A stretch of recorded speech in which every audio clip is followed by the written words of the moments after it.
Class 11th chapter 12 next topic क्रियात्मक समूह पढ़ रहे थे हम। और नेक्स्ट क्रियात्मक समूह जो है वो है एमाइड। एमाइड जो होता है उसका फॉर्मूला होता है C+O और यहाँ पर ये किसी R ग्रुप से अटैच होगा तो RCONH2 भी कह सकते हैं, या एमाइड का अगर आपको सिंबल पूछ ले तो आप CONH2 इस तरह से मिक्स करके भी लिख सकते हैं। और इस तरह से यहाँ वैलेंसी फ्री रखनी है क्योंकि यहाँ कार्बन ने 3 बॉन्ड बना रखे हैं, चौथा बॉन्ड वो किसी एल्किल ग्रुप के साथ बनाएगा। ठीक है, तो CONH2 एमाइड का ये प्रतीक है। और अगर आप बात करें एमाइड की तो इसका पूर्व लग्न कार्बाइल यूज किया जाता है और अनुलग्न जो है वो एमाइड यूज किया जाता है। तो ये इसका पूर्व लग्न और ये होगा अनुलग्न, यानी कि अनुलग्न यानी ये पीछे लगेगा, इसके आगे कोई नाम आएगा। पूर्व लग्न यानी कि इसके पीछे कोई नाम आएगा। ठीक है, अनुलग्न एमाइड यूज किया जाता है और इसका नामकरण एल्केन अमाइड की फॉर्म में किया जाता है। एल्केन एमाइड या एल्केनेमाइड लिख सकते हैं। एल्केन न और ए मिक्स होके ने बन जाएगा तो एल्केनेमाइड। एल्केन अमाइड या आप लिख सकते हैं एल्केनेमाइड, इस फॉर्म में इसका नामकरण किया जाता है। कुछ एग्जांपल डिस्कस कर लेते हैं। जैसे आपके पास है CH3CONH2। अब आपको इसका नाम लिखना है CH3CONH2 का, तो सबसे पहले आपको देखना है कि आपको नामकरण एल्केन अमाइड की फॉर्म में करना है। जैसे सबसे पहले आप देखेंगे CONH2 है, ये अमाइड ग्रुप है और अमाइड का नामकरण किया जाता है एल्केन प्लस अमाइड की फॉर्म में। ठीक है, तो आप देखेंगे एल्केन यहाँ पे देखनी है कौन सी है, तो आप यहाँ पे कार्बन देखिए कितने हैं, 1 और 2। CONH2 का कार्बन भी काउंट करना है तो यहाँ पर 2 कार्बन है। 2 कार्बन वाली एल्केन को कहते हैं एथेन, तो इसका नाम हो जाएगा एथेनेमाइड। एथेन प्लस अमाइड क्या हो जाएगा इसका नाम, एथेनेमाइड। और इसी तरह से जैसे सपोज CH3CH2CONH2 अगर इस तरह से है तो 1 2 और 3 कार्बन है तो प्रोपेनेमाइड क्या हो जाएगा, ये प्रोपेनेमाइड। तो इस तरह से आप अमाइड के नामकरण कर सकते हैं। नेक्स्ट जो है वो है अमाइड के बाद जिसको वरीयता दे रखी है जिस फंक्शनल ग्रुप को, वो है नाइट्राइल। C+N इसको कहते हैं नाइट्राइल। इस फंक्शनल ग्रुप को नाइट्राइल कहते हैं CN। और वैलेंसी यहाँ फ्री होगी जहां ये किसी R ग्रुप से अटैच होगा। यहाँ इसके लिए जो पूर्व लग्न है वो साइनो यूज किया जाता है और अनुलग्न जो है वो यूज किया जाता है नाइट्राइल। ठीक है, और इसका IUPAC नाम होगा alkane nitrile. Alkane nitrile, alkane nitrile के फॉर्म में इसका IUPAC नामकरण करेंगे आप। तो यहाँ एग्जांपल देखिए, सपोज मैंने CH3CN लिख दिया तो वही सेम CN का कार्बन भी आपको काउंट करना है। 1 और 2 2 कार्बन है तो इसका नाम हो जाएगा एथेन नाइट्राइल। नाम क्या हो जाएगा, एथेन नाइट्राइल। अगर CH3CH2CN है तो इसका नाम हो जाएगा, देखो जब आप नाइट्राइल लिखते हो तो ये वाला कार्बन काउंट करते हो 1 2 3, इसका नाम हो जाएगा प्रोपेन नाइट्राइल। ठीक है, लेकिन इसका जो सामान्य नामकरण है उसमें हम CN को साइनाइड लिखते हैं। तो जब आप इसका नाम साइनाइड लिखोगे CN के लिए तब इसका C साइनाइड में शामिल हो गया है, तब इसको मेथिल साइनाइड कहोगे आप।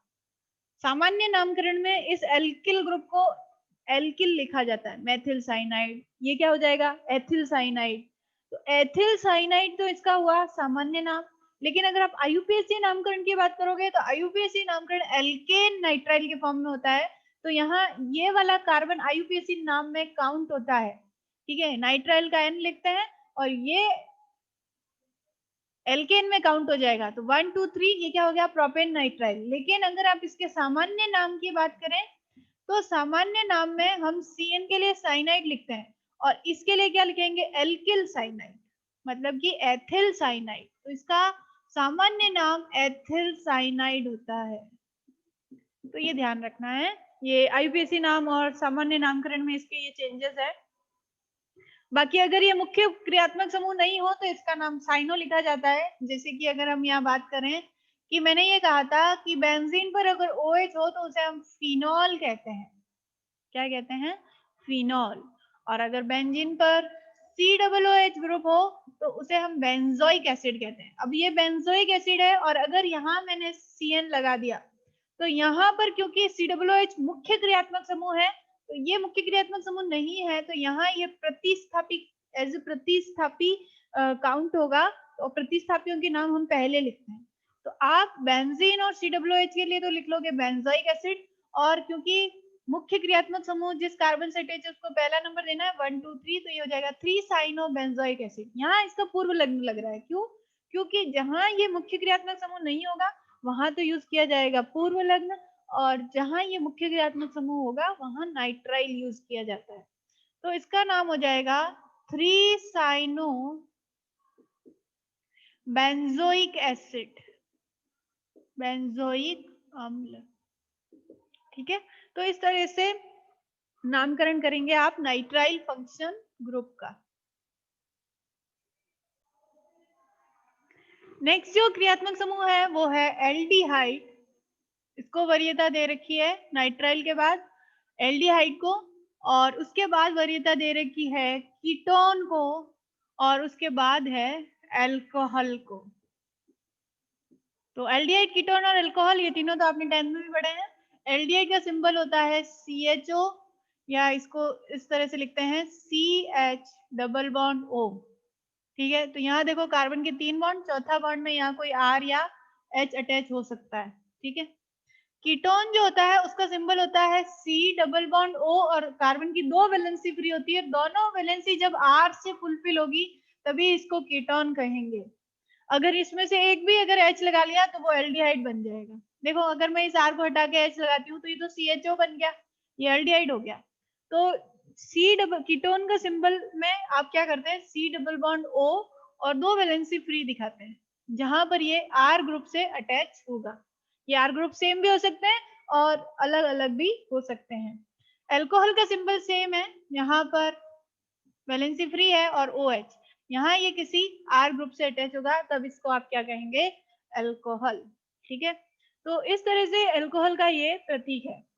अब यहाँ पर अगर हम पूर्व लग्न की बात करें तो हमने देखा था इसका ऑक्सो या फॉर्मिल होता है, ऑक्सो या फॉर्मिल यूज किया जाता है CHO के लिए पूर्व लग्न, इसके लिए ऑक्सो यूज किया जाता है। और अगर अल्कोहल की बात करें तो OH के लिए हाइड्रोक्सी पूर्व लग्न यूज किया जाता है। ठीक है, और अनुलग्न की अगर बात करें तो एल्डिहाइड जब मुख्य क्रियात्मक समूह होगा तो पीछे एल लग जाएगा, और अगर कीटोन मुख्य क्रियात्मक समूह होगा तो पीछे ऑन लग जाएगा, और अल्कोहल जब मुख्य क्रियात्मक समूह होगा तो पीछे ऑल लग जाएगा। इस ऑल को आप ऐसे भी लिख सकते हैं, ऑल। ठीक है, तो अल्कोहल का ऑल, कीटोन का ऑन, और एल्डिहाइड का एल, एल्डिहाइड का एल पीछे यूज किया जाता है। जैसे एल्केन प्लस एल तो इसका नाम लिखा जाएगा एल्केनेल। ठीक है, और एल्केन प्लस ऑन तो इसका नाम लिखा जाएगा एल्केनॉन, और एल्केन प्लस ऑल तो इसका नाम लिखा जाएगा एल्केनॉल। तो इस तरह से इनके नामकरण किए जाते हैं। तीनों मैंने साथ में ही बता दिया, इजीली याद हो जाते हैं, ये आपने 10th में भी पढ़े हैं। अब देखो कंपाउंड की अगर बात करें CH3 CH2 CHO, अगर आपको इसका नाम लिखना है तो सबसे पहले आप देखेंगे CHO है मतलब एल्डिहाइड है, और फिर कार्बन काउंट कर लो 1 2 3, 3 कार्बन है मतलब प्रोपेन, और प्रोपेन प्लस एल्डिहाइड का पीछे एल लगेगा तो इसका नाम हो जाएगा प्रोपेनेल। अगर मैं H लगा लूं HCHO तो केवल एक ही कार्बन है, ये हो जाएगा मेथेनेल। और याद रखना मेथेनेल को सामान्य नाम फॉर्मेल्डिहाइड है जो ज्यादा यूज होता है। मेथेनेल का सामान्य नाम क्या है, फॉर्मेल्डिहाइड। देखो हमने पढ़ा था HCOOH, इसको कहते थे फॉर्मिक एसिड, और HCHO को कहते हैं फॉर्मेल्डिहाइड। ये फॉर्मिक एसिड, ये फॉर्मेल्डिहाइड। अगर इसका IUPAC नाम की बात करें तो ये मेथेनोइक अम्ल था। COOH के लिए पीछे क्या लगता है, ओइक एसिड। एक कार्बन वाला ओइक एसिड तो क्या हो जाएगा, मेथेनोइक अम्ल। तो ये ध्यान रखना है। इस तरह से आप एल्डिहाइड के नामकरण कर सकते हैं। कीटोन के नामकरण की अगर बात करें तो CH3 C double bond O CH3, इसका सामान्य नाम ज्यादा यूज किया जाता है लेबोरेटरी में, इसको एसीटोन कहते हैं, ये सामान्य नाम है। अगर आप IUPAC नाम की बात करें तो 1 2 3 तीन कार्बन है तो प्रोपेनॉन, प्रोपेन प्लस पीछे क्या लग जाएगा, ऑन, तो क्या बन जाएगा, प्रोपेनॉन। तो इसका नाम प्रोपेनॉन है IUPAC, लेकिन इसका सामान्य नाम ज्यादा यूज किया जाता है, एसीटोन कहते हैं इसको। आपको याद रखना है CH3COCH3 को एसीटोन कहा जाता है। तो जिनके सामान्य नाम ज्यादा यूज किए जाते हैं उनके सामान्य नाम आपको याद करने हैं। इसी तरह से CH3CHO, अगर आप इसकी बात करें तो दो कार्बन है तो इसको कहेंगे एथेनेल। क्या कहेंगे, एथेनेल। CH3CHO, एथेन प्लस एल, दो कार्बन वाली एल्केन को एथेन प्लस एल तो क्या हो जाएगा, एथेनेल। लेकिन इसका भी IUPAC नाम ज्यादा यूज किया जाता है, इसको एसिटाल्डिहाइड कहते हैं। CH3CHO को क्या कहते हैं, एसिटाल्डिहाइड। ये इसका सामान्य नाम है, एसिटाल्डिहाइड। एसिटिक एसिड से बना है इसलिए इसको एसिटाल्डिहाइड कहते हैं। ये आपको पता होगा CH3COOH, इसको एसिटिक एसिड कहते हैं, ये इसका सामान्य नाम है, एसिटिक एसिड। तो देखो ये था फॉर्मिक एसिड HCOOH, तो HCHO फॉर्मिक एसिड वाले एल्डिहाइड को क्या कहते हैं, फॉर्मेल्डिहाइड। इसी तरह से ये CH3COOH था, एसिटिक एसिड, ये सामान्य नाम है, और इसका एल्डिहाइड क्या कहलाएगा, CH3CHO, acid aldehyde, acetic acid, acid aldehyde. लेकिन अगर आप इनके IUPAC नाम की बात करें तो ये एथेनेल है और ये एथेनोइक एसिड। दो कार्बन है तो क्या हो जाएगा, एथेन, और COOH के क्या लगता है पीछे, ओइक एसिड, तो एथेनोइक एसिड। तो इस तरह से याद रखना है, एसिटिक एसिड एसिडाल्डिहाइड और फॉर्मिक एसिड फॉर्मेल्डिहाइड। लेकिन IUPAC नेम इस तरीके से होते हैं, वो याद रखना है तरीका आपको। कितनी कार्बन है उस हिसाब से एल्केन प्लस COOH के लिए पीछे क्या लगता है, ओइक एसिड, तो एथेनोइक एसिड। जबकि सामान्य नाम है एसिटिक एसिड, इसको सिरका भी कहते हैं। CH3 एसिटिक एसिड को जनरली क्या कहते हैं, सिरका, सामान्य भाषा में सिरका भी कहते हैं। तो इस तरह से आपको इनके नाम याद करने हैं और नामकरण करना है। अल्कोहल का नामकरण भी आसान है, जैसे कि CH3CH2OH, तो दो कार्बन है, एथेन प्लस ऑल, तो क्या हो जाएगा इसका नाम, एथेनॉल, एथेनॉल। और इसका सामान्य नाम जनरली हम एथिल अल्कोहल कहते हैं। सामान्य नाम में क्या होता है, दो कार्बन वाली एल्किल एथिल और OH के लिए अल्कोहल लिखते हैं तो एथिल अल्कोहल, ऐसे इसको एथेनॉल कहते हैं, ये इसका IUPAC नेम है। तो एथिल अल्कोहल, एथेनॉल, बार बार याद करोगे, बार बार पढ़ोगे तो याद होगा, प्रैक्टिस करनी पड़ेगी इसके लिए आपको। तो इस तरह से एल्डिहाइड, कीटोन और अल्कोहल को वरीयता है, ज्यादा एल्डिहाइड को, उसके बाद कीटोन को, उसके बाद अल्कोहल को। तो अगर हम बात करें जैसे सपोज कि CH3CHOH CH2CHO, सपोज इस तरह का कोई कंपाउंड आपको दे दे और कहे इसका नाम लिखो, तो देखो यहाँ जब किसी कंपाउंड में दो क्रियात्मक समूह हो तो आपको देखना है वरीयता किसको ज्यादा है। तो जो टेबल में जितना ऊपर उसको वरीयता ज्यादा है, तो यहाँ एल्डिहाइड को वरीयता अल्कोहल से ज्यादा है। तो एल्डिहाइड यहाँ पर क्या हो जाएगा, मुख्य क्रियात्मक समूह। तो आप जो मुख्य क्रियात्मक समूह है उसके कार्बन को कम से कम अंक देने की कोशिश करेंगे, इसलिए आप नंबरिंग इधर से करेंगे 1 2 3 और 4। तो यहाँ पर क्योंकि अब OH मुख्य क्रियात्मक समूह नहीं है तो ये प्रतिस्थापी माना जाएगा और प्रतिस्थापियों के नाम पहले लिखे जाते हैं, ठीक है। तो आप क्या लिखेंगे, 3 हाइड्रोक्सी, और जब भी ये प्रतिस्थापी होगा तो इसका पूर्व लग्न इस्तेमाल किया जाएगा, ना कि अनुलग्न। तो यहाँ पर 3 हाइड्रोक्सी आप लिखेंगे 3 हाइड्रोक्सी, और फिर बाकी जो चेन है इसका नाम आप एल्डिहाइड के अकॉर्डिंग करेंगे। तो यहाँ पर देखो एल्डिहाइड के लिए क्या करते हैं, एल्केन प्लस ए, तो 4 कार्बन वाली एल्केन को आप क्या कहते हैं, ब्यूटेन, और इसके लिए पीछे लगेगा एल, तो ये हो जाएगा ब्यूटेनेल।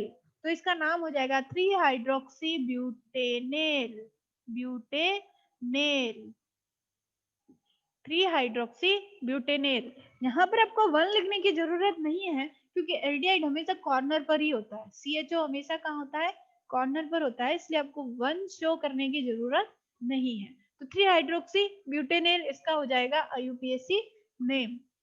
लेकिन अगर आप बात करें कीटोन की, CH3 C double bond O CH2 CHOH CH3, अगर आप इसके बात करें कीटोनिक ग्रुप की, तो यहाँ भी देखो अल्कोहल से ज्यादा वरीयता किसको है, कीटोन को। तो यहाँ पर आप इधर से नंबरिंग करेंगे ना कि इधर से, क्योंकि इधर से नंबरिंग करने से मुख्य क्रियात्मक समूह वाले कार्बन को कम अंक मिल रहा है, ठीक है ना। तो यहाँ मुख्य क्रियात्मक समूह CO है, और अब यहाँ अल्कोहल जो है वो प्रतिस्थापी काम आएगा, प्रतिस्थापी काउंट किया जाएगा, और यहाँ इसका नाम हाइड्रोक्सी लिखा जाएगा। तो आप क्या लिखेंगे, 4 हाइड्रोक्सी, 4 हाइड्रोक्सी। अब देखो 5 कार्बन वाली एल्केन को पेंटेन कहते हैं, तो आप लिखेंगे पेंटेन 2 ऑन। अब यहाँ पर आपको कीटोनिक ग्रुप की पोजीशन बतानी पड़ेगी, क्यों, क्योंकि ये 3 नंबर कार्बन पे भी तो हो सकता था, है ना। तो यहाँ इसकी पोजीशन आपको बतानी पड़ेगी, जबकि इसकी पोजीशन ब्यूटेन 1Al लिखने की जरूरत नहीं थी क्योंकि एल्डिहाइड कॉर्नर पे ही होता है, ठीक है। तो यहाँ इसका नाम हो जाएगा 4 हाइड्रोक्सी 5 कार्बन वाली एल्केन को आप क्या लिखेंगे, पेंटेन, और जो मुख्य क्रियात्मक समूह होता है उसका नाम पीछे लिखा जाता है। तो ये पेंटेन नॉन होता, लेकिन इसका नंबर भी लिखना है, इसलिए आप बीच में पेंटेन 2 ऑन, इसके लिए देखो प्रत्यय क्या लग रहा है, ऑन। तो ये हो जाएगा पेंटेन 2 ऑन, ऑन ऐसा भी लिख सकते हैं और ऐसा भी लिख सकते हैं। तो इसका नाम हो जाएगा 4 हाइड्रोक्सी पेंटेन 2 ऑन, ठीक है।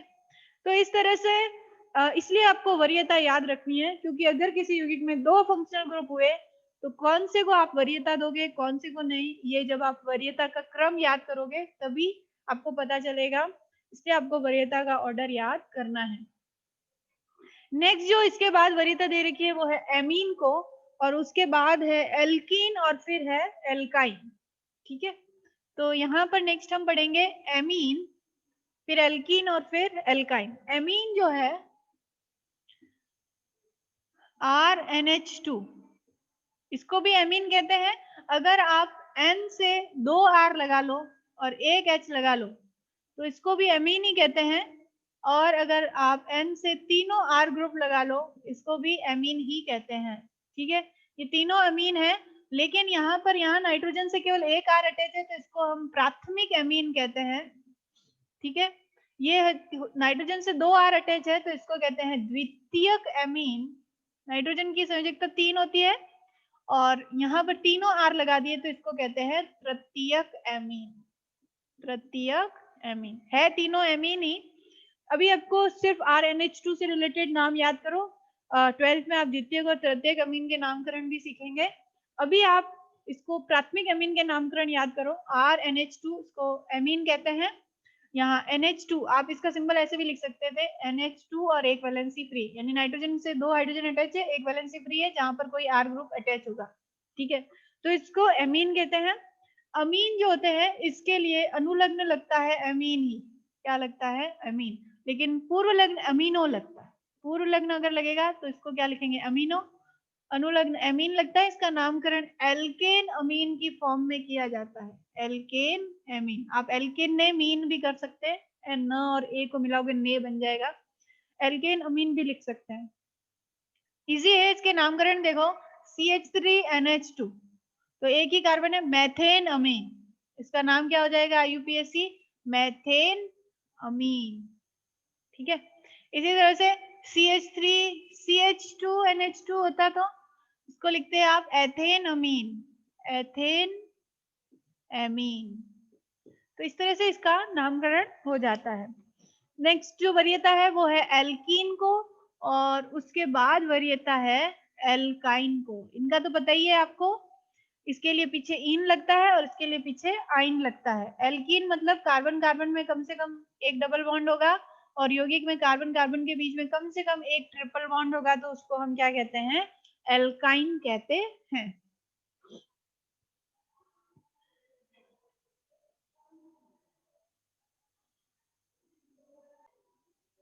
तो अगर हम एल्कीन की बात करें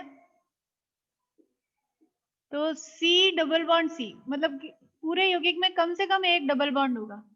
और एल्काइन की बात करें तो कार्बन कार्बन के बीच में 3 बॉन्ड होंगे, किन्हीं 2 कार्बन के बीच में, और एक एक वैलेंसी फ्री हो जाएगी।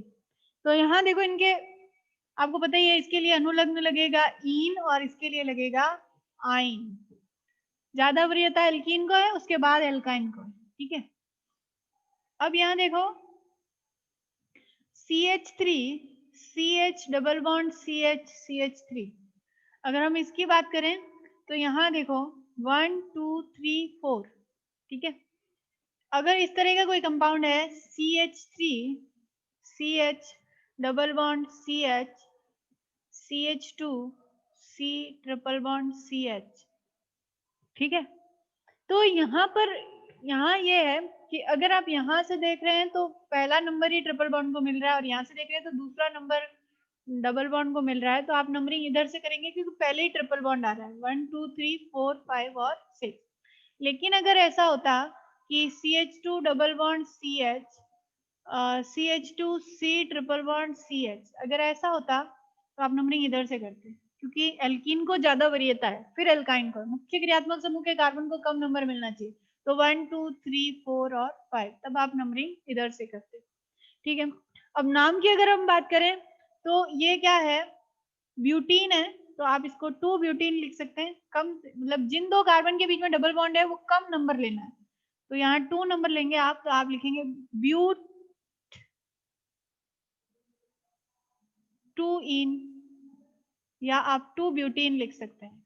क्या लिख सकते हैं, 2 ब्यूटीन, पीछे इन अनुलग्न लगता है, 2 ब्यूटीन या ब्यूट 2 इन, दोनों नाम सही है। अगर यहाँ ऐसा होता कि CH3 CH double bond CH और CH double bond CH CH3, 2 3 4, carbon की वैलेंसी का ध्यान रखना है, 4 बॉन्ड होने चाहिए, उससे ज्यादा नहीं होने चाहिए। तो यहाँ पर अगर 2 डबल बॉन्ड है, किसी यौगिक में 2 डबल बॉन्ड है, तो अब इसका नाम कैसे लिखेंगे, देखो 1 2 3 4 5 और 6, इधर से भी करते तो 2 नंबर ही मिलता है, इधर से भी 2 ही मिल रहा है, इसलिए मैंने कहीं से भी कर दो आप। अब यहाँ देखो 2 पर डबल बॉन्ड है और 4 पर, देखो जिन 2 कार्बन के बीच में डबल बॉन्ड है उसका कम अंक लेना है, तो यहाँ 2 3 है तो 2 लेना है, 4 5 है तो 4 लेना है।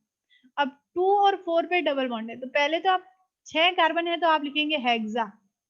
क्या लिखेंगे, हेक्सा। न नहीं लिखते हैं इसमें, हेक्सा। और फिर आप लिखेंगे 2 4 2 4, 2 नंबर होते हैं उनके बीच में कोमा लगता है और हाइफन लगता है नाम और नंबर के बीच में, तो हेक्सा 2 4। अब 2 डबल बॉन्ड है तो इसके लिए क्या लिखोगे, डाई इन। 2 डबल बॉन्ड के लिए क्या लिखते हैं, इन, तो हेक्सा 2 4 डाई इन, ये इस यौगिक का क्या हो जाएगा, IUPAC नेम। इस तरह से आप नामकरण कर सकते हैं। एल्काइन की बात करें तो आपको सिंपल है, CH3 CH triple bond C C triple bond C CH3। आपको वैलेंसी का हमेशा ध्यान रखना, देखो इस कार्बन के 3 और एक 4 बॉन्ड हो गए, H लगाते तो 5वां हो जाता। ठीक है, तो ऐसा नहीं करना है। यहाँ भी देखो 4 कार्बन वाली एल्काइन है, तो आप क्या लिखेंगे, ब्यूटाइन ब्यूटाइन। लेकिन ये ट्रिपल बॉन्ड यहाँ 1 नंबर पे भी हो सकता था, इसलिए यहाँ इसके पोजीशन मेंशन करना जरूरी है, तो ये हो जाएगा 2 ब्यूटाइन या ब्यूट 2 आइन, या फिर क्या लिखेंगे आप, ब्यूट 2 आइन।